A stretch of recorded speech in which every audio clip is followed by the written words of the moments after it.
Hi everyone, welcome back to another video from Webtech Tutorial. In today's video, I'm going to be showing you how to add payment method on Roku. So let's dive into the video since the process is quite easy. Open a web browser and type in roku.com and search. Make sure to log into your roku.com account by entering your correct email and password. Once you're signed in, mouse over to your profile icon at the top right hand corner and then click on My Account.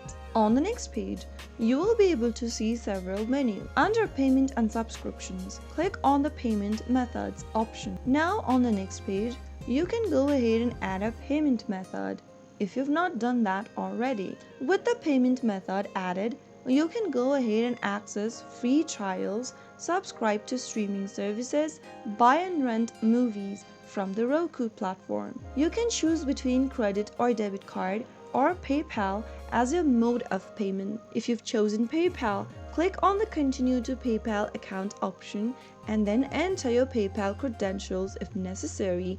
And once you are logged in, you can go ahead and start your payment.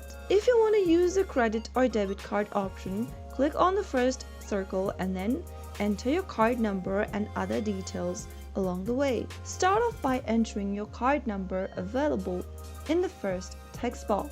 On the next field, choose your expiry date, enter the CVV code and enter your first name and then your last name, followed by your billing address information. While choosing your billing address, make sure to select your country first and make sure to enter the correct address. After filling in all of the information, right where it says telephone, enter your mobile number. Click on I'm not a robot at the bottom and click save. If your information is correct, you will be able to add a payment method on Roku. So that's how you can easily add a payment method on Roku.com account within a few minutes. If you found the video to be helpful, go ahead and give us a thumbs up. Don't forget to subscribe to the channel and hit the bell icon so that you'll never miss another upcoming upload from us. I'll see you again in the next episode. Goodbye till then.